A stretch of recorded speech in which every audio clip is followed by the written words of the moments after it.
గుంటూరు జిల్లాలో deputy CM Pawan Kalyan కు PET అభ్యర్థుల నిరసన సెగ తగిలింది. మంగళగిరి జనసేన కార్యాలయం వద్ద పీఈటీ అభ్యర్థులు నిరసన వ్యక్తం చేశారు. డిఎస్సీలో పీఈటీ పోస్టులు ఎత్తివేయడంపై అభ్యర్థులు ధర్నా చేశారు.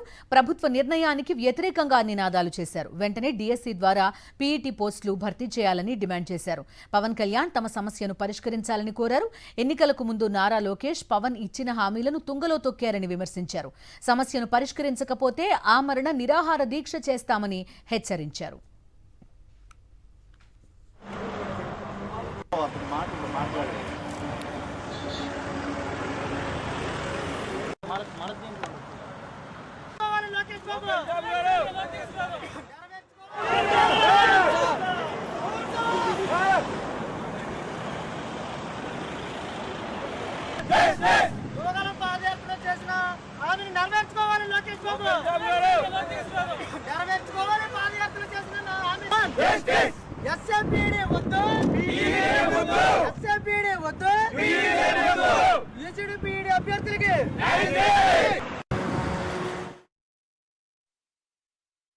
అదేవిధంగా మాకు ఈ 2025లో డిఎస్సీ అప్లై చేసి ఆ 1600 పోస్టులకి మమ్మల్ని ఎలిజిబుల్ కల్పించాలని మేమందరం కోరుకుంటున్నాం.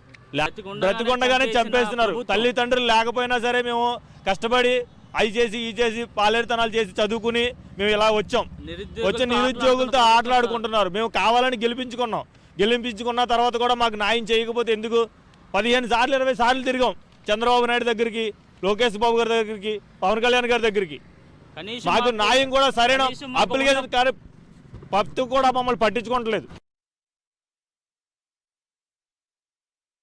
వాళ్ళు మాకు హామీ ఇచ్చారు.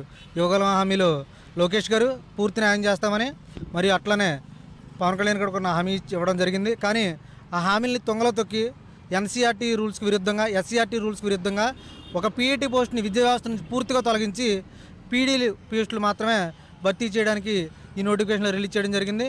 మరి బీపీడీ, యూజీడీ, పీఈడీకి ఎటువంటి వ్యత్యాసం లేదు. ఒకటే ఎంట్రన్స్ ఎగ్జామ్, ఒకటే ట్రైనింగ్ మెథడ్, ఒకటే సబ్జెక్ట్స్ సేమ్, అన్ని అప్లికేషన్స్ కూడా సేమ్. కానీ పోస్టులు అప్గ్రేడ్ చేసామనే నెపంతో 60,000 మంది జీవితాలని రోడ్డున పడేసి కుటుంబ ప్రభుత్వం మాకు అన్యాయం చేసింది.